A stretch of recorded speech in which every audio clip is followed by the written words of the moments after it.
செய்யி முடிஞ்ச கதை. அடுத்து இன்னொரு விஷயம், நிம்மதிக்காக இன்னொரு விஷயம் நடக்குது. என்ன, உங்களுக்கு அனுபவத்தில் இன்னைக்கு ஆபீசர்மார்களுக்கு நடந்திருக்கும். இந்த கவுன்சிலிங் குரூப்புகள் வரும். வந்து என்ன செய்வாங்கன்னு சொன்னா, டீச்சர்மாருக்கு, ஒரு ஆபீஸ்ல வேலை செய்ய ஸ்டாஃப்களுக்கு, டிஎஸ் ஆபீஸ்ல இருக்கக்கூடியவங்களுக்கு அப்படியே கூப்பிட்டு கவுன்சிலிங் கொடுப்பாங்க. பொதுமக்களுக்கு இப்படி கவுன்சிலிங். என்ன கவுன்சிலிங்னா, மனசுல ஒரே டென்ஷன், பிரச்சனை, குழப்பாடின்னு சொன்னா அவங்களுக்கு ரிலாக்ஸ் கொடுக்குறது இவங்க கொடுப்பாங்க. எப்படி கொடுப்பாங்கன்னு ஒரு ஹால் ஒன்று எடுத்து, அந்த ஹால்ல எல்லாரையும் சொகுசா கதிரைகளை வந்து நெருக்கம் இல்லாம போட்டு வைப்பாங்க. அந்த நெருக்கம் இல்லாத கதிரையில எல்லாரையும் அப்படியே உட்கார்ந்த வச்சு அந்த இடம் ஒரு காற்றோட்டம் உள்ள, ஒரு அழகான, ஒரு வெளிச்சம் உள்ள ஒரு இடமாக அந்த இடத்தை ஆக்கி கொள்வாங்க. அப்படியான ஒரு இடத்துலதான் கவுன்சிலிங் பண்ணுவாங்க. எல்லாரையும் அப்படியே உட்கார வச்சிருவாங்க. தெளிவான சத்தம் தரக்கூடிய ஒலிபெருக்கி ஏற்படுத்திக்குவாங்க. சவுண்ட இருக்கிற ஆட்களுக்கு வெளியில இருக்கிறாங்க கேட்காம ஆக்கி வச்சிருவாங்க. அதாவது அதிக சத்தம் போட மாட்டாங்க. கடைசி வரிசையில் இருக்கிறவருக்கு தெளிவா கேட்கிற அளவுக்கு தான் சவுண்டு, அதுக்கு மேல வானம். அப்படிதான் போட்டு வைப்பாங்க. கவுன்சிலிங் நடக்க போகுதுன்னு சொன்னா வந்து ஒரு ஆள் அறிவிப்பு கொடுப்பாரு. யாருக்காச்சும் தண்ணி குடிக்கணுமாக இருந்தால், ஏதாச்சும் டீ சாப்பிடணுமாக இருந்தால், உங்களுக்கான உணவுகள், டீ வசதிகள் ஏற்பாடு செய்யப்பட்டிருக்கிறது. அதை உடனே குடிச்சு சாப்பிட்டுட்டு வந்து உட்காரலாம். 1க்கு 2க்கு போகணுமாக இருந்தால் இந்த பக்கம் பாத்ரூம் வசதிகள் இருக்கிறது, போயிட்டு வந்து உட்காரலாம் அப்படின்ற அறிவிப்பு நடக்கும். இப்ப தண்ணி விடாக்கிறார்கள், போய் தண்ணியை குடிச்சிட்டு டீ என்னையாலும் சாப்பிடுறா, ஒரு பனிஷ் தின்றா, திண்டுக்கிட்டு 1க்கு 2க்கு போறா, போயிட்டு வந்து உட்காருவாங்க. 15 நிமிஷம் டைம் கொடுத்தா எல்லாம் வந்துட்டீங்களா பாய். அடுத்தது அறிவிப்பு நடக்கும். உங்களுடைய உடுப்புகள், பெல்ட்டுகளை கொஞ்சம் இறுக்கமா போட்டிருந்தா உங்களுடைய உடுப்புகளை எல்லாம் அப்படியே லூஸா போட்டு ரிலாக்ஸா உட்காருங்க அப்படியே கதிரையில. அப்படின்ற உங்களோட கதிரையில நீங்க எவ்வளவு சொகுசா உட்காரலாமோ அவ்வளவு சொகுசா உட்காருங்க. சாயிரதாக இருந்தா சாஞ்சுக்கிட்டு, கழுத்தை வைக்கணுமா இருந்தா வச்சுக்கிட்டு, காலில் தூக்கி உசக்க வைக்கணும்னா வச்சுக்கிட்டு, அல்லது முன்னுக்கு இருக்கிற ஸ்கூல்ல காலை தூக்கி வைக்கணும்னா வச்சுக்கிட்டு, உங்களுக்கு அசௌகரியமாக உட்காராம சௌகரியமாக உட்காருங்க அப்படின்ற அறிவிப்பு. எல்லாரும் கதிரையை போட்டு சைலண்ட் அப்படியே உட்கார்ந்துட்டு. இப்போ இந்த கவுன்சிலிங் பண்ற அவர் வருவார். வந்து அவர் வாரத்துக்கு முன்னால் அவரை பற்றி ஒரு பெரிய அறிவிப்பு ஒன்று கொடுப்பாங்க. ஏண்டா உங்களுடைய மனங்களில் அவரை ஒரு மகான ஆட்படும். அப்ப அவர் வார்த்தைகள் எல்லாம் உங்கள்கிட்ட எடுபடும். ரசூலுல்லாஹ்வே அதை சொல்லி காட்டினது. எந்த ஒரு விஷயத்தை உங்களுக்கு கொடுக்கறாங்க அதை பற்றி ஒரு முன்னறிவிப்பு செஞ்சு அதை பெரியசாகிட்டு தான் சொல்லுவாங்க. ரசூலுல்லாஹ்வுடைய ஒரு அழகே அதான். ரசூலுல்லாஹ் என்ன செஞ்சாங்க, ஒரு முறை பள்ளிக்கு போனவங்க ஒரு சஹாபியை கூப்பிட்டாங்களா, கூப்பிட்டு சொல்றாங்க, பாருங்க உங்களுக்கு நான் ஒரு இல்மு கற்றுத்தர போனேன், பொறுமதியான ஒரு இல்மு.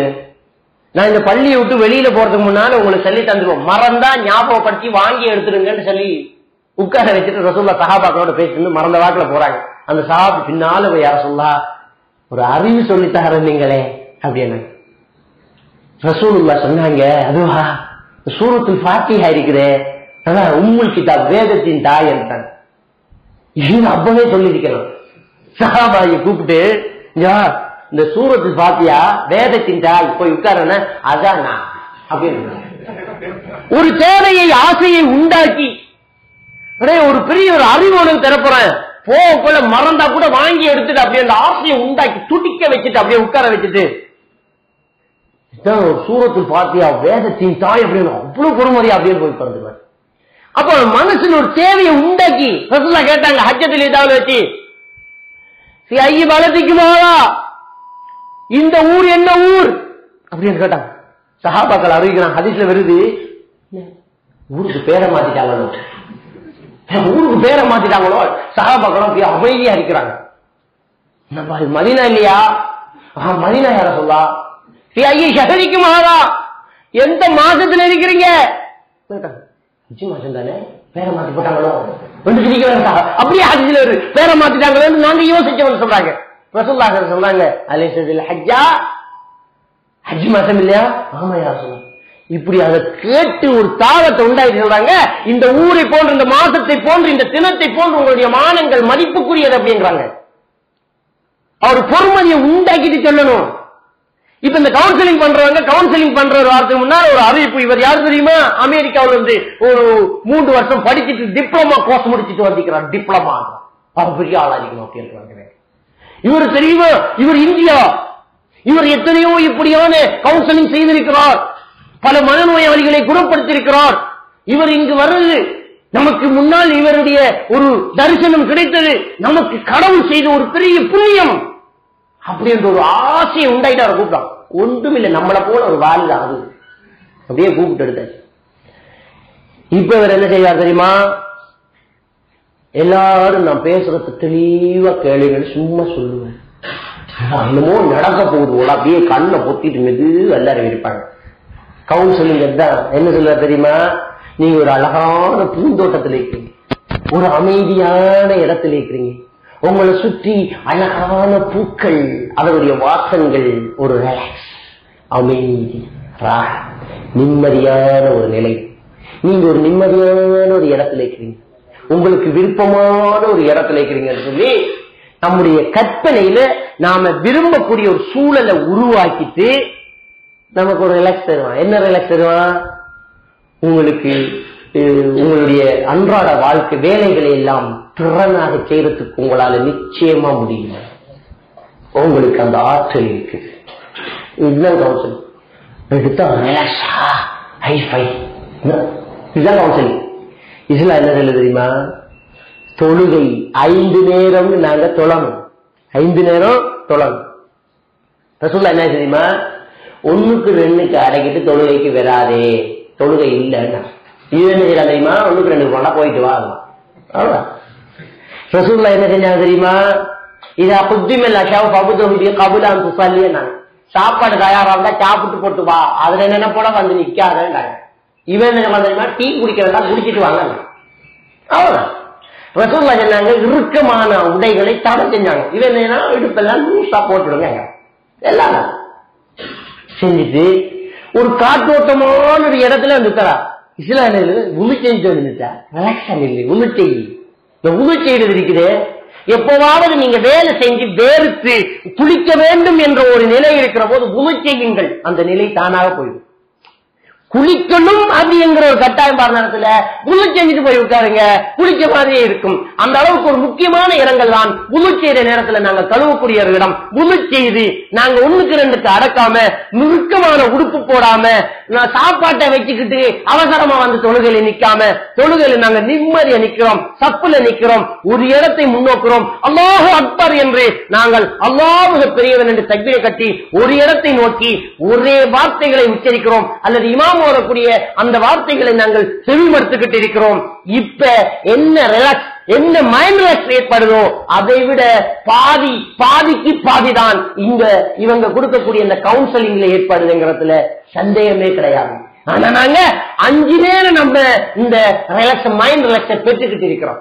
இந்த 5 நேரம் நாங்க மைண்ட் ரிலாக்ஸ பெற்றுக்கிட்டு இருக்கிறோம். அவங்க வருஷத்துல ஒரு தடவை வந்து நமக்கு தாராங்க.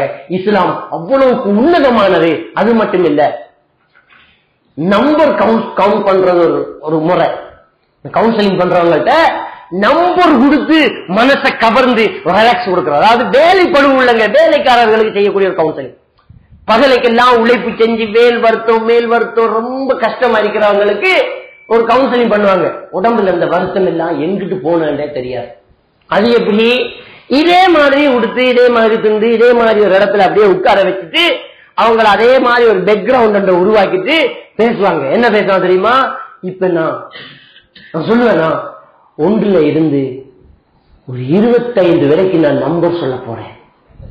இந்த நம்பர் நான் ஒன்னொன்னா சொல்ல உங்களுடைய உடம்பில் இருக்கக்கூடிய வேதனைகள் எல்லாம், களைப்புகள் எல்லாம் களைந்து உதிர்ந்து நீங்க தெளிவான ஒரு அமைதியான நிலைக்கு வர போறீங்க என்று சொல்லிட்டு 1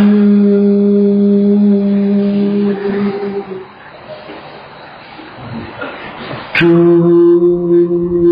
இப்படி உண்மையிலேயே மேல் வருத்தம் இல்லாம போச்சு. என்ன நடக்குது, உளவியலாளர்கள் என்ன சொல்றாங்க தெரியுமா, ஒரு மனிதனுடைய மேல் வருத்தங்கிறது, வேலை செஞ்சால் வார களைப்புங்கிறது ஒரு குறிப்பிட்ட நேரத்துக்கு பின்னால தானாக குறைய வேண்டியது. எப்ப குறையா தெரியுமா, இவருக்கு டென்ஷன் இருந்தா குறையாது. ரைட்டா, நம்முடைய மூளை தான் நம்முடைய சகலதுமே. அதான் ரசூலுல்லாஹ் சொன்னாங்க, இன்ன ஃபில் ஜஸதி புபா, ஒரு மனுஷன் உடம்புல ஒரு சதை துண்டு இருக்கிறது, ஒய்தா சலுஹத் சலுஹ ஜஸது குல்லுஹு. அது மட்டும் சீரழிச்சிட்டா உடம்பெல்லாம் கிளியர், அது மட்டும் கெட்டுட்டா ஃபஸத ஜஸது குல்லுஹு. அந்த உடம்பெல்லாம் கெட்டு போயிட்டாங்களே, அதுதான் உள்ளம் என்னங்களே. அந்த உள்ளத்தை தான் இவன் சப் மைண்ட் சொல்றான், ஆள் மனம் சொல்றான். இந்த ஆள் மனசைத்தான் இந்த உளவியலாளர்கள் என்ன சொன்னாங்கடா, அதுல இருந்து சுரக்கக்கூடிய ஹோமோன்கள் என்ன செய்யுதுன்னு சொன்னா, வித்தியாசமாக சுரக்கிற நேரத்துல இவனுக்கு டிப்ரெஷன் அல்லது மோனியா போன்ற நோய்கள் ஏற்படுது, அல்லது அவனுடைய களைப்பு மேல் வருத்தம்ங்கிறது இல்லாம போய் மேல் வருத்தம்ங்கிறது இல்லாம போகாம அப்படியே தொடர்ந்து இருக்கிறது. இப்ப நாங்க ஒரு நம்பர் கவுண்ட் பண்ற நேரத்துல அவன் என்ன செய்யறான்னு சொன்னா, அவன் கவனத்தை ஒரு இடத்துக்கு திருப்புறான். ஒரு இடத்துல அவனுடைய கவனம் கொஞ்ச நேரம் திசை திருப்பப்படுமாக இருந்தால் அவனுடைய மூளையில சுரக்கக்கூடிய ஹோமோன்கள் சமநிலை அடைந்து அவனுடைய களைப்புகள் எல்லாம் களைந்து விடும், களையப்பட்டு விடும். அப்படிங்கறது உளவியலாளர்களுடைய புதிய தத்துவம். அதனாலதான் அந்த நம்பர் சொன்னாங்க. ஏன் நம்பர் சொன்னாங்கன்னா, நமக்கு தெரிஞ்ச மாதிரியில நம்பர் சொல்லுவாங்க. கொஞ்சம் இங்கிலீஷ் பேசக்கூடிய ஊர்களை 1 2 என்று போவாங்க. தமிழ் பேசக்கூடிய அதாவது பாமர மக்கள், நிறைய பாமரர்கள் மக்கள் இருந்தா 1 2 2 ஏன் நம்ம இதையும் 1 கிட்டால 2 2 கிட்டால 3 3 கிட்டால 4 எடுத்து. அப்ப அடுத்தது இதைத்தான் சொல்லுவோம், அடுத்த இதைத்தான் சொல்லப்போம், அடுத்த இதைத்தான் சொல்லப்போம், அடுத்த இதான் நம்பரை மட்டும் கவனிச்சுட்டே இருப்போம். நம்முடைய மைண்ட், நம்முடைய கவனம் ஒரு இடத்தை நோக்குகிறது. நம்முடைய உடம்புக்குள்ள நடக்க வேண்டிய எல்லாம் நடக்குது, ஹோமோன்கள் சமநிலை அடையுது, நம்முடைய உடம்பு நம்முடைய மூளைக்கு கட்டுப்படுது, களைப்புகள் எல்லாம் களையப்படுது. இதைத்தான் ரசூலுல்லாஹி ஸல்லல்லாஹு அலைஹி வஸல்லம் அவங்க தன்னுடைய மகள் பாத்திமா நாய்க்கு சொல்லிக் கொடுத்தாங்க. சரியான ஹதீஸ், முஸ்லிம்ல வரக்கூடிய ஹதீஸ். பாத்திமா நாயி வேலை களைப்பு, தண்ணி பைய தூரத்துல இருந்து செமக்கிறது, ஈச்சமோட்டை நுறக்கிறது, பஞ்ச குணம் விரிச்சு நூலா திரிக்கிறது, ரொம்ப கஷ்டப்பட்டு இருக்கிற நேரத்துலதான் பெருமானார் ஸல்லல்லாஹு அலைஹி வஸல்லம் அவங்க அடிமைகளை, யுத்தத்துல இருந்து கைதியான அடிமைகளை சஹாபாக்களுக்கு பங்கு வச்சுட்டு இருக்கிறாங்க. அலி ரலியல்லாஹு தஆலா அவங்க சொல்றாங்க, உன் வாப்பா அடிமையெல்லாம் கொடுத்துட்டு இருக்கிறாம, உங்களுக்கு ஒன்று கிடைச்சா உங்களோட வேல் மருத்துவம் எல்லாம் குறைஞ்சு உங்களோட வேலைக்கு ஆளை வச்சிடலாமே, போய் கேட்டு பாருங்கள் அப்படின்னு மனைவி அனுப்பி வைக்கிறாங்க. பாத்திமா நாய் வாராங்க, பெருமானார் ஸல்லல்லாஹு அலைஹி வஸல்லம் வீட்டுக்கு வராங்க. அப்போ பாப்பா இல்ல, ஆனா ஆயிஷா நாய்கிட்ட சொல்றாங்க, நான் வந்தேன், அடிமை ஒன்று எடுக்கத்தான் வந்தேன், பாப்பா கிட்ட நான் வந்ததை சொல்லி வச்சிருங்கன்னு சொல்லிட்டு வீட்டுக்கு வந்துட்டாங்க. பெருமானார் ஸல்லல்லாஹு அலைஹி வஸல்லம் அவங்க இரவு நேரத்துல வீட்டுக்கு வராங்க. ஆயிஷா ரலியல்லாஹு தஆலா சொல்றாங்க, மகள் வந்துட்டு போனாங்க, என்னவா அடிமை ஒன்று கேட்டுட்டு போனாங்க அப்படின்ற உடனே பெருமானார் ஸல்லல்லாஹு அலைஹி வஸல்லம் அவர்கள் சுட சுட இரவு நேரத்துல அப்படியே தன்னுடைய மகளுடைய வீட்டுக்கு வராங்க. இதுல எல்லாம் மிகப்பெரிய உளவியல் பிரச்சனைகள் எல்லாம் இருக்குது பாருங்க. விடுங்கி வரல, உடனடியாக வந்தா அவர் கொண்டு வரத்தை எடுக்கக்கூடிய ஒரு மனநிலை நம்ம கிட்ட உருவாகும். நம்ம கூட அப்படித்தான், நம்ம ஒருத்தட்ட போறோம், ஒரு சாமான் கேட்டு போறாங்க, அவர் இல்ல, இப்படித்தான் அவரோட சுத்தியல் ஒன்றை வேண்டாம் வந்தேன், அவர் இல்ல, அப்ப நான் வாரம் அப்படின்னு வந்தோம். வந்து சுத்தியல்ல 10 மணிக்கு போற கதவை தட்டினாங்க, நீங்க கேட்டு வந்தீங்களா, ஐயோ காலையில எடுத்துக்கு வந்தீங்களாமே சார், இப்ப எடுத்துக்கு வந்தீங்களே அப்படின்னு சொல்லி அதே ஒரு பெரிய ஒரு நிம்மதியா இருக்கும் அவருக்கு. உடனே வந்துட்டீங்களே நீங்க அப்படின்னு. இந்த நான் சாமத்து யாருக்கிட்ட பிள்ளைகிட்ட கொடுத்து வர கட்டிக்கலாமா ஐயா, நீங்க கொண்டு வந்தீங்களே என்னால தாங்க முடியல அப்படின்ற. நம்ம அது ஒரு உளவியல் பிரச்சனைங்க. ரசூலுல்லாஹி ஸல்லல்லாஹு அலைஹி வஸல்லம் அவங்களே சுட சுட இரவு நேரத்துல வராங்க. ஏன் சொல்றேன்டா, அலி ரலியல்லாஹு தஆலா அவங்க சொல்றாங்க, நாங்க தூங்குறதுக்காக விரிப்பை விரித்து விட்டோம். ரசூலுல்லாஹ் வராங்க. அப்ப எப்ப படுக்க போற நேரத்துல ரசூலுல்லாஹ் வராங்க. ரசூலுல்லாஹ் வந்தவங்க எது வரைக்கும் வீட்டுக்குள்ள வந்தாங்க தெரியுமா? அதுவும் ஒரு கவுன்சிலிங் தான். நம்ம ஒருத்தர்கிட்ட ஒரு செய்தியை கொண்டே கொடுக்கறதா இருந்தா கடவுளை நின்று தட்டி கூப்பிட்டு சொல்லிட்டு வந்தால் ஒன்று, வீட்டுக்குள்ள போய் உட்கார்ந்து சொல்லிட்டு வந்தால் இன்னொன்று. ரசூலுல்லாஹ் எங்க போனா தெரியுமா? மகளுடைய வீடு தானே, பெட்ரூம் வரைக்கும் போகலாம். படுக்கை விரிப்புல போய் உட்கார்ந்தாங்க. அலி ரலியல்லாஹு தஆலா அவங்க அறிவிக்கிறாங்க, ரசூலுல்லாஹி ஸல்லல்லாஹு அலைஹி வஸல்லம் அவங்களுடைய கால் பாதத்தினுடைய குடுமை, இரவு நேரத்துல வெளியில நடந்த கால் கூலா இருக்கும், கால் பாதத்தினுடைய குடுமை என்னுடைய தொடையில பட்டது, என்னை தாக்கியது. அவளுக்கு மருமகனை பக்கத்துல கூட்டி, மகளை பக்கத்துல கூட்டி, படுக்க விரித்த வெறுப்புல பெட்ரூம்ல பெட்ல ரசூலுல்லாஹ் போய் உட்கார்ந்து 2 பேரையும் பக்கத்துல கூப்பிட்டு வச்சு ரசூலுல்லாஹ் சொல்லி கொடுக்கறாங்க. நான் ஏற்கனவே சொன்ன மாதிரி ஒரு விஷயத்தை திடீரென்று போய் சொல்லாம அதை மேம்படுத்தி, அதை புரியப்படுத்தி, அதனுடைய பிரயோசனத்தை சொல்லி, அதை உங்களுடைய ஆழ் மனதில் எல்லாம் ஒரு தேவையாக கருத வைத்ததுக்கு பின்னால சொல்றது ஒரு கவுன்சிலிங். ரசூலுல்லாஹ் சொல்றாங்க, மகளே அடிமை கேட்டு வந்தீங்களா, அதை விட பொறுமதியான ஒன்றை கொண்டாந்திருக்கிறேன் அப்படின்னாங்க. பாத்திமா ரலியல்லாஹு தஆலா அவங்க ஒரு பொறுமதியானத்தை எடுக்கப்போ சந்தோஷத்தோட கேட்கிறாங்க, என்ன யார் சொல்லலாம், ரசூலுல்லாஹ் சொல்றாங்க, நீங்க படுக்க போன விரிப்புல உட்கார்ந்து அல்லாஹு அக்பர் 34 தடவை. ஹதீஸ்ல அல்லாஹு அக்பர்ல இருந்து ரிவேஸ்ல தான் வருது. அல்லாஹு அக்பர் 34 தடவை, அல்ஹம்துலில்லாஹ் 33 தடவை, சுப்ஹானல்லாஹ் 33 தடவை திக்ர் செய்துட்டு தூங்கு. இன்னொரு விதத்துல கையில ஊதி உடம்புல தடவிட்டு தூங்குங்க சொல்லிட்டு போயிட்டாங்க ரசூலுல்லாஹ்.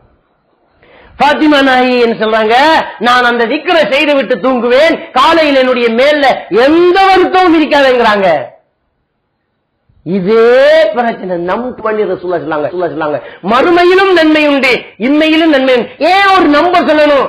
மழை ஒரு அரை மணி நேரத்துக்கு சுப்ஹானல்லாஹ், ஒரு காமத்தியாத்துக்கு அல்ஹம்துலில்லாஹ், இன்னொரு காமத்தியாத்துக்கு அல்லாஹ் அக்பர் சொல்லிட்டு படுமாளேன்னு சொல்ல வேண்டியதானே ஒரு நம்பர். அதுவும் நம்முடைய மனதை திளைக்க வைக்காத அளவுக்கு ஒரு சின்ன ஒரு எண்ணிக்கை 33.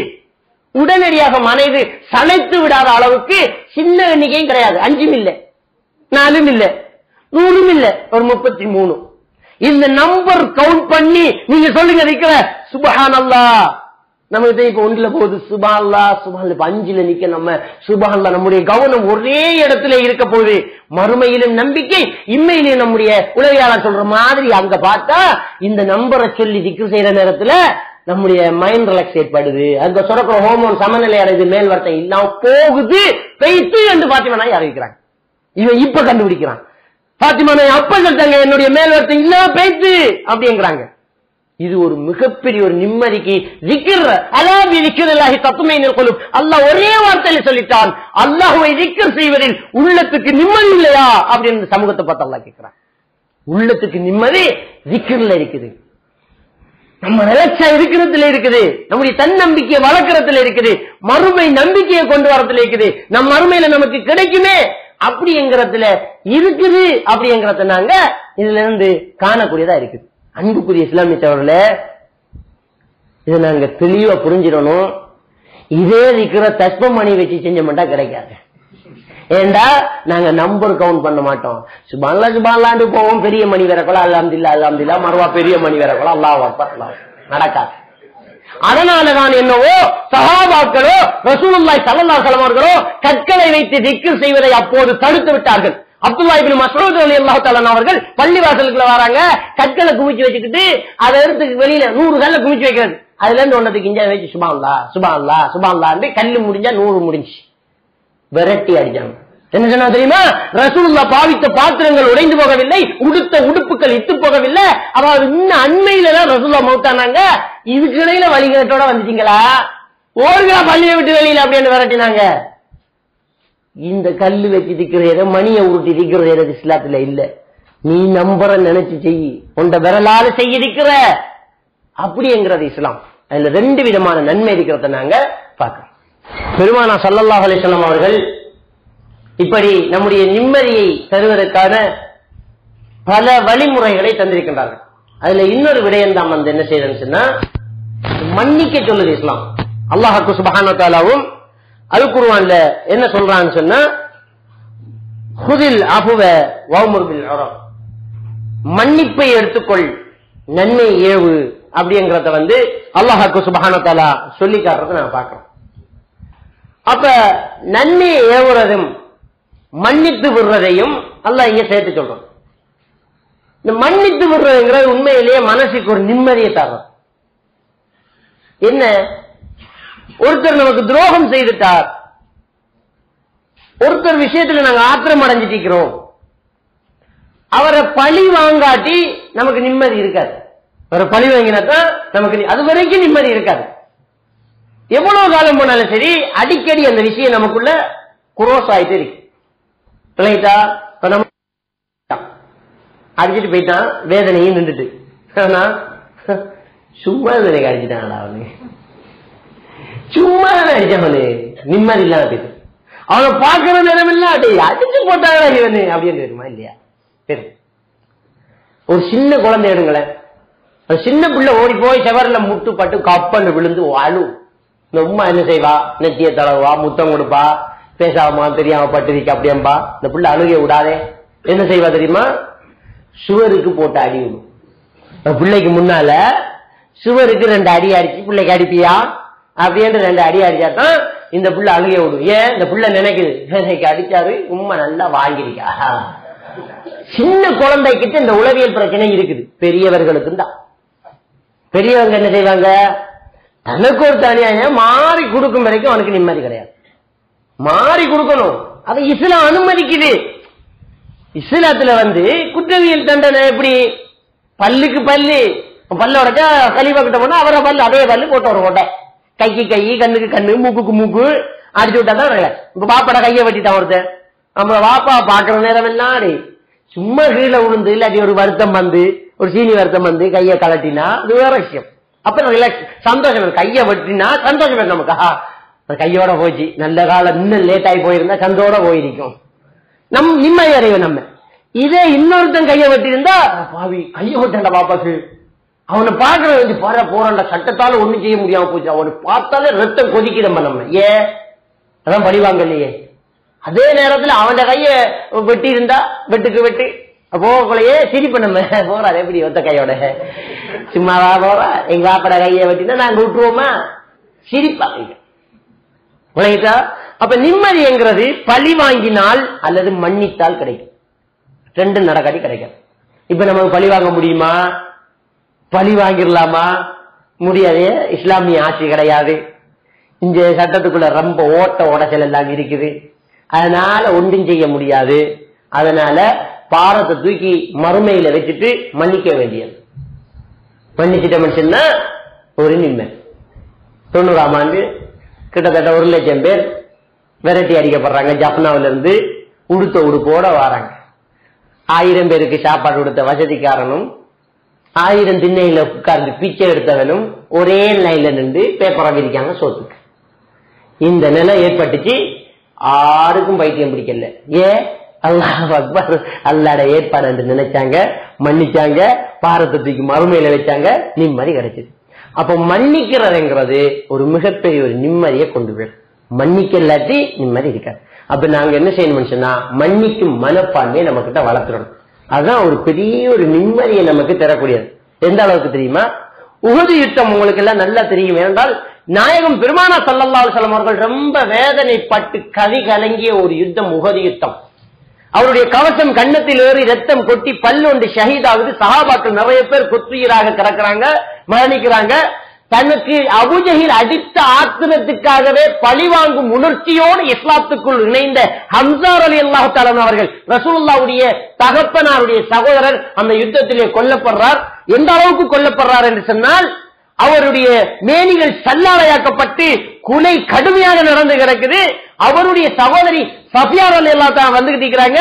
ரசூலுல்லாஹ் ஒரு சஹாபி கிட்ட சொல்றாங்க, அவருடைய மகனை சொல்றாங்க, சஃபியா நாயுடைய மனைவி மகனை, உம்மா வராங்க. அவருடைய சகோதரனுடைய ஜனாசாவை பாக்குற நிலைமையில ஜனாசா இல்ல, அவங்க தாங்க மாட்டாங்க, போய் உம்மாவை நிப்பாட்டினாங்க. உம்மா விலையில நிப்பாட்டி வர விடாத, அந்த அளவுக்கு கொலை. இன்னொரு சஹாபியுடைய உடம்ப வச்சுக்கிட்டு சஹாபாக்கள் அடையாளம் தர்றாங்க. இது யாரா இருக்கும் என்று அடையாளம் காண முடியாத அளவுக்கு அவருடைய முகங்களும் உடம்புகளும் சல்லாடையாக்கப்பட்டிருந்தது. ஒரு பெண்மணி வராங்க, அரசுமா என்னுடைய சகோதரன் யுத்தத்துக்காக வந்திருந்தார், நான் பார்க்கட்டுமா இந்த சடலத்தை என்று அந்த மேனியை புரட்டி புரட்டி பார்த்தாங்க. முகத்தில் அடையாளம் காண முடியவில்லை. அந்த சகோதரனுடைய விரல் நுனியில் அடையாளம் கண்டு வந்தார்கள், இது என்னுடைய சகோதரன் தான். அந்த அளவுக்கு கொடுமையான ஒரு யுத்தம். பெருமானா ஸல்லல்லாஹு அலைஹி வஸல்லம் அவர்கள் அழுத கண்ணோடு இருக்கின்ற போதுதான் ஆயிஷா ரலியல்லாஹு தஆலா அவங்க கேட்டாங்க, யா ரசூலல்லாஹ், இன்றைய தினத்தை விட எப்போதாவது நீங்கள் துக்கப்பட்டதுண்டா என்று கேட்டதுக்கு ரசூலுல்லாஹ் சொன்னாங்க, ஆமா, இதை விட வேதனைப்பட்ட ஒரு நாள் உண்டுன்னாங்க. இதையும் விட வேதனை உங்களுக்கு எப்ப நடந்துச்சு யா ரசூலல்லாஹ்? உணர்ச்சி பூர்வமாக கேட்கிறாங்க மனைவி, என்னுடைய கணவனுக்கு இதை விட வேதனை எப்போது வந்தது என்று. ரசூலுல்லாஹ் சொல்றாங்க, இந்த மக்கமா நகரத்திலே மார்க்கத்தை மக்களுக்கு சொன்னபோது ஏற்றுக்கொள்ளாமல் இருந்தார்கள். தாய்வு நகரத்திலே போய் சொல்லவும் அங்காவது ஏற்றுக்கொள்ளட்டும் என்று அந்த நகரத்துக்கு சென்றேன்.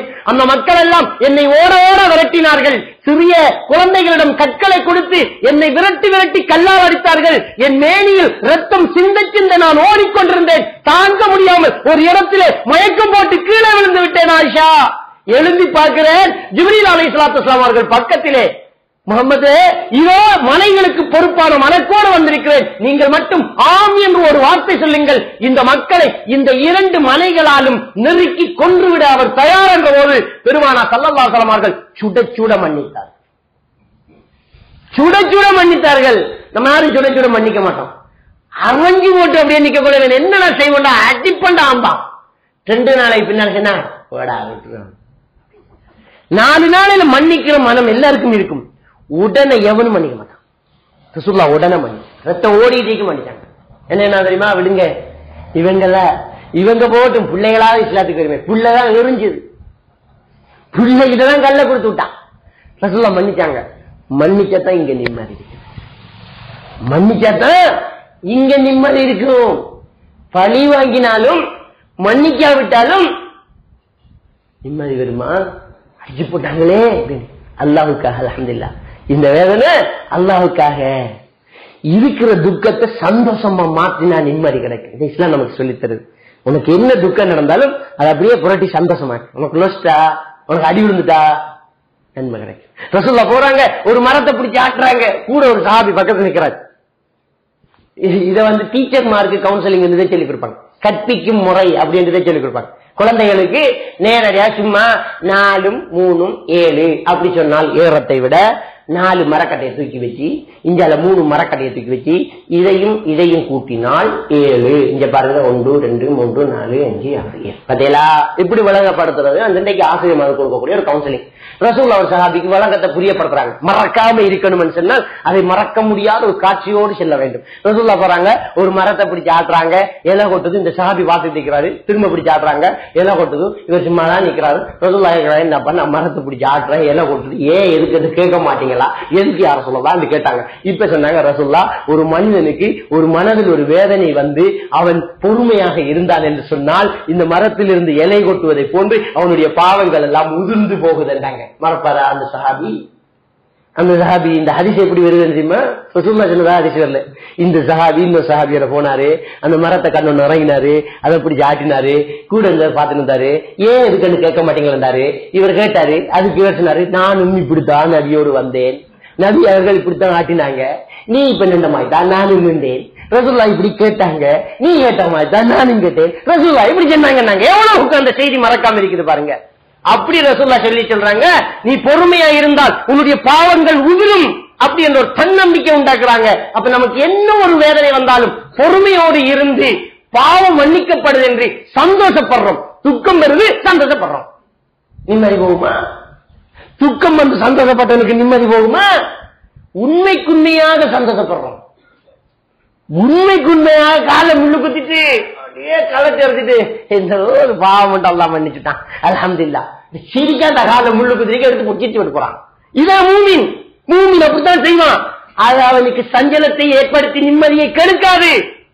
இஸ்லாத்துல ஈமான்ல மறுமை நம்பிக்கையில நிம்மதிய பெருமானா ஸல்லல்லாஹு அலைஹி வஸல்லம் அவங்க நமக்கு தெளிவா சொல்லி தராங்க. அடுத்தது ஒன்று இருக்குது, என்ன தெரியுமா? அடுத்தவர்களோடு நாங்க பேசுற நேரத்துல அவர்களுடைய மனசை வேதனைப்படுத்துற மாதிரி பேசக்கூடாது. எப்படி? ரசூலுல்லாஹ் ஸல்லல்லாஹு அலைஹி வஸல்லம் ஒரு சின்ன குழந்தையாக இருந்தா கூட மனசை நேரடியாக நோவுற மாதிரி எதுவுமே செய்ய மாட்டாங்க. உதாரணத்துக்கு அபு ஹப்ஸ் என்று சொல்லி ஒரு குழந்தை அவருக்கு, அதாவது மனைவியினுடைய குழந்தை, உம்மு சலமா ரலியல்லாஹு கல்யாணம் முடிக்கிறாங்க. அவங்களுக்கு ஒரு பிள்ளை அபு ஹப்ஸ் என்று ரசூலுல்லாஹ்வோடு சகன்ல சாப்பிட்டு இருக்கிறாங்க. சாப்பிட்டு இருந்த முஸ்லீம்ல வருது இந்த ஹதீஸ். சாப்பிட்டு இருக்கிற நேரத்துல அந்த குழந்தை என்ன செய்யுதுன்னு சொன்னா கைய எல்லா இடத்துலயும் போடுது. அந்த கைய அந்த பக்கத்துல மட்டும் போடாம அந்த பக்கமும் போடுது. பிள்ளைகள் அப்படித்தானே விஞ்ஞான எல்லாத்தையும் இருக்கும். இப்ப ரசூலுல்லாஹ் என்ன சொல்லணும்? அப்படி சொல்லணும். நம்ம அப்படித்தானே சொல்லுவோம். அப்படி இருக்கும். அந்த பிள்ளைக்கு ஆக்களுக்குள்ள வச்சு ஏசினால் மனசு நோகும்ங்கிறது நமக்கு விளங்காது. ரசூலுல்லாஹ் விளங்கி சின்ன குழந்தையா இருந்தாலும் மனசு என்று கொண்டிருக்குது. எப்படி ரசூலுல்லாஹ் சொல்றாங்க தெரியுமா? நேரடியா அந்த விஷயத்தை சொல்லாம யாவுலாம் சமில்லாஹ் தஆலா இல்ல பிஸ்மி சொல்லுங்க, பிஸ்மி சொல்லுங்கிறது சாப்பிடறதுக்கு முன்ன சொல்லிருக்கோம் ரசூலுல்லாஹ். கைய போட்டு அலையில நேரம் சொல்லாங்க, பிஸ்மி சொல்லுங்க, குல் பியமீனி வலக்கையால சாப்பிடுங்க, பிமா எலிக்க ஒரு பக்கம் இருக்கிறத சாப்பிடுங்க. என்னமோ இந்த ஒக்குற பக்கம் இருக்கிறத சாப்பிடுங்கன்றது சும்மா நோமலா சொன்ன மாதிரி மற்ற 2 தான் உண்மையான மேட்டர் மாதிரி போகுது கதை. எப்படி சொல்றேன்? அப்ப அந்த மனசு நோகாம அப்படியே பேசுற ஒரு தன்மையை இன்னைக்கு ரசூலுல்லாஹி ஸல்லல்லாஹு அலைஹி வஸல்லம் நமக்கு சொல்லி தர்றாங்க. ஒரு ஹதீஸை வைத்து இஸ்லாத்தை கடுமையாக விமர்சிக்கக்கூடிய ஒரு கூட்டம் இருந்தது. ரசூலுல்லாஹி ஸல்லல்லாஹு அலைஹி வஸல்லம் அவர்கள் மஸ்ஜித் நபவியில பேசிக் கொண்டிருக்கின்றார்கள். ஜகாத் நிதிக்காக சேகரிக்கப்பட்ட பேரிச்சம்பழ குவியல்கள் இருக்கின்றது. ஹஸன் ரலியல்லாஹு தஆலா அவர்கள் விளையாட்டுத்தனமாக போய் அந்த பேரிச்சம்பழத்தில் இருந்து ஒன்றை வாயில் போட்டார்கள். பெருமானார் ஸல்லல்லாஹு அலைஹி வஸல்லம் அவர்கள் ஓடோடி போய் பெருமானார் ஸல்லல்லாஹு அலைஹி வஸல்லம் அவர்கள் போய் குக் குக் நாங்க துப்புங்க துப்புங்க நாங்க. இந்த அதிசயத்தை ஒரு குழந்தையுடைய உளவியல் தெரியாத ஒருவர்கள் ஒரு பேரிச்சம்பழத்தை பிள்ளை திண்டத்தை வாய்க்குள்ள இருக்கிறத வெளியில எடுத்தா எப்படி மனம் வேதனைப்படும். ஒரு பேரிச்சம்பழத்தை வாங்கி போட வேண்டியதானே, இப்படியுமா மனதை நோவடிக்கிறது என்கிறது ஒரு விமர்சனம் கொடுத்தாங்க. அவர்களுடைய தியரிக்கு அந்த விமர்சனம் போல ஏன் தெரியுமா, அந்த ஹதீஸ பூரணம் எடுத்தோம்னா ரசூலுல்லாஹ் பின்னால் அந்த குழந்தைக்கு ஒரு கவுன்சிலிங் பண்ணிட்டாங்க. ஹராம் உடம்பில் சேரக்கூடாது என்றுதான் கவனித்தார்களே தவிர இங்க ஒரு பாலம் குறைஞ்சு போகுது என்று கவனிக்கல ரசூலுல்லாஹ். அதனாலதான் இருந்துட்டாங்க துப்பு அதை தூக்கி வீசினாங்க. அது கூண்டை குவியல போட சொல்லல, இருந்துட்டா தூக்கி வீசுங்க நாங்க சொல்லிட்டு இப்ப கவுன்சிலிங் பண்றாங்க. என்ன பண்றாங்க, குழந்தைகிட்ட அப்படிதான் பேசணும். இல்லம்மா அலிம்த பிள்ளை உங்களுக்கு தெரியாதா, நாம இதெல்லாம் சாப்பிட கூடாது. இதுதான் கவுன்சிலிங். நீ சாப்பிட போறான்றா அது வேதனை, நம்ம இதெல்லாம் சாப்பிடலம்மா. அப்படியா, நாம சாப்பிடக்கூடாதா, ரிலாக்ஸ். குழந்தை அப்படித்தான். குழந்தைக்கு நல்லது கெட்டது எது என்று பிரித்தறியக்கூடிய அறிவு கிடையாது, கட்டளைக்கு கட்டுப்படும் அறிவு உண்டு. அதனாலதான் குழந்தைகளை திட்டக்கூடாது. குழந்தை ரசூலுல்லாஹ் என்ன ஆரையும் திட்ட வேண்டாங்க. உளவியலாளர்கள் சொல்றாங்க குழந்தைகளை திட்டக்கூடாது, உருப்படாத அப்படின்னு சொல்லாதுங்க. அது ஆழ்மான பதிவாக மாறிவிடுது. ஒருத்தனை ஒரு பிள்ளைய உருப்படாத, இவனுக்கு படிப்பு எங்க ஏறப்போகுது, இவனுக்கு இவன் கெட்டித்தனமே இல்லை அப்படின்னு சொன்னால் அந்த வார்த்தை அந்த குழந்தைகளுடைய ஆழ்மன பதிவாக மாறும். எடுத்ததுக்கெல்லாம் ஏசக்கூடிய ஒரு வாப்பா, ஒரு பிள்ளை ஒரு தடவை ஃபெயில் பண்ணினா அவன் கொஞ்சம் ஏழாமைக்கு அதுக்கு இந்த வாப்பா ஒரே அவனுக்கு அப்படிதான். இவன் அவன் 100 எடுத்துக்கான், அவன் 85, இவன் உருப்படாத, இவன் எங்க படிக்க போறான், இவனுக்கு மாடுதான் மேய்க்கணும், இவனுக்கு மாடுதான் மேடி கொடுக்கணும், இவன் படிக்கிறானே போனாங்க அப்படின்னா அந்த குழந்தையுடைய ஆழ்மன பதிவாக அது பதிவாகி அந்த குழந்தைக்கு அறிவு நுட்பமும் இருந்தா கூட படிக்காது. ஏன், அந்த பிள்ளை முடிவு செய்து நமக்கு படிப்பு ஏறான். அந்த பிள்ளைக்கு எரும மாட்டை கண்டா மேய்க்கணும் பிள்ளை, புத்தகத்தை கண்டா அது கிழிக்கணும் பிள்ளை. உளவியலாளர் சொல்றாங்க அந்த குழந்தை அப்படி போறதுக்கு காரணம் அந்த குழந்தையினுடைய சூழல். அந்த சூழல் அந்த குழந்தைக்கு அப்படி ஒரு வார்த்தையை கொடுத்துருக்காங்க, அது ஆழ்மன பதிவாகுது. அப்படி பேசக்கூடாதுங்க. ரசூலுல்லாஹ் சொன்னாங்க சாதிக்காதீங்க, ஏசாதீங்க. நாங்க குழந்தையாக இருந்தாலும் அதோடு எப்படி பேசணும் அப்படிங்கறத பெருமானார் ஸல்லல்லாஹு அலைஹி வஸல்லம் சொல்றாங்க. சின்ன குழந்தையா இருந்தாலும் மனநிலை பாதிக்கப்படக்கூடாதுங்கிறத ரசூலுல்லாஹ் கவனிக்கிறாங்க. ரசூலுல்லாஹ் சபையில இருக்கிறாங்க, அவருடைய வலது பக்கத்துல அஸ்கரு கௌம், அதாவது அந்த கூட்டத்திலே ஒரு சின்ன குழந்தை வலது பக்கத்தில் இருக்கிற ஒரு பானை கொண்டு ஒரு கோப்பையில் ஒரு பானம் ரசூலுல்லாஹ்க்கு ஹதியா கொடுக்கப்பட்டது. பலமையாக ரசூலுல்லாஹ் அதை குடிச்சிட்டாங்கன்னு சொன்னா எப்படி அடுத்தவங்களுக்கு கொடுப்பாங்கடா, வலது பக்கம் இருக்கிறார்களுக்கு தான் கொடுப்பாங்க. ரசூலுல்லாஹ் கிட்ட அந்த பானம் வந்தது, குடிச்சு போட்டு வலது பக்கத்துல கொடுக்கறதுக்கு பார்த்தா அது சின்ன பிள்ளை, இதுக்கு கொடுத்தா இடது பக்கம் இருக்கிற ஷேக் பெரிய பெரிய வயசானாக்கள்லாம் யோசிக்கப்படுறாங்க, என்ன நமக்கெல்லாம் ஒரு மரியாதை இல்லாம இருக்கு இந்த சபையில இருந்து அவன் யோசிப்பான். சரி பெரியாக்களுக்கு மரியாதையை கொடுக்க முடியும், இங்க கொடுத்தா இந்த குழந்தை மனநல பாதிப்படையும். என்னடா நம்ம சின்ன ஆளுண்டா வளமையை மாத்திருவாங்களா, வலது பக்கம் தானே கொடுப்பாங்க, நம்ம கொஞ்சம் சின்னதா இருந்தா வளமையை மாத்திருவாங்களோ, அப்படி அந்த பிள்ளை மனநோயாளியாக போகுது. 2 பேருடைய மனநிலையும் ஒரே ஒரு வார்த்தையில சரிப்படுத்தினாங்க ரசூலுல்லாஹ். உடனே திரும்பி குடிச்சிட்டு திரும்பி கேட்டாங்க, யா குலாம் அஸஅதனி அன் உஅதிஹு ஷைக், பிள்ளை நீங்க அனுமதி தருவீங்களா இந்த பானத்தை அப்படியே பெரியாக்களுக்கு கொடுக்கறதுக்கு அப்படின்னாங்க. இப்ப 2 பேருடைய மனசு கிளியர். பெரியாக்கள் என்ன பாக்க நமக்காக போய் கெஞ்சிக்கிட்டு இருக்கிறாங்க ரசூலுல்லாஹ் அப்படின்னு அவங்க ரிலாக்ஸ். குழந்தை என்ன நினைக்க போது, நம்ம கிட்ட போய் ரசூலுல்லாஹ் அனுமதி கேட்கிறாங்களே. குழந்தை என்ன சொல்லி தெரியுமா, யா ரசூலல்லாஹ் நீங்கள் வாய் வைத்து குடித்த பானத்தில் அடுத்து வாய் வைக்கும் என்னுடைய உரிமையை அடுத்தவருக்கு விட்டுக் கொடுக்க தயாரில்லை, தாருங்கள் என்றாங்க. ரசூலுல்லாஹ் தூக்கி கொடுத்துட்டாங்க. விஷயம் கிளியர். குழந்தையா இருந்தாலும் மனநிலை பாதிக்கப்படக்கூடாதுங்கிறதுல கவனமா தான் இருக்கிறாங்க. ரசூலுல்லாஹ் கிட்ட ஒரு சாபி வராரு, ஒரு மகனை கூட்டிட்டு வராங்க. யாரெல்லாம் அந்த பிள்ளைக்கு ஒரு ஹதியா கொடுக்க போறேன்னு சாட்சியா இருங்கன்னாங்க. ரசூலுல்லாஹ் கேட்டாங்க இன்னமும் குழந்தைகள் இருக்கிறதான்னு கேட்டாங்க. ஆமான்னாங்க. அதுக்கும் இதே மாதிரி ஹதியா கொடுத்தீங்களான்னு கேட்டாங்க. இல்ல இருந்தாங்க. அநியாயத்துக்கு நான் சாட்சி போக மாட்டேன், வீட்டுக்கு போயிட்டு. ஒரு குழந்தை இருக்க இன்னொரு குழந்தைக்கு மட்டும் கொடுக்கிறதும் அநியாயம், அந்த குழந்தையுடைய மனநிலை பாதிப்படையும் என்கிறத ரசூலுல்லாஹ் சொல்லி காட்டுறாங்க. ஆக நிம்மதிக்கு வழி இஸ்லாம் சொல்லக்கூடிய இந்த வழி ஈமான் தான் என்கிறதை சொல்லி விடைபெற்றுக் கொள்கின்றேன். வாஹிரு தஅவானா அல்ஹம்துலில்லாஹி ரப்பில் ஆலமீன்.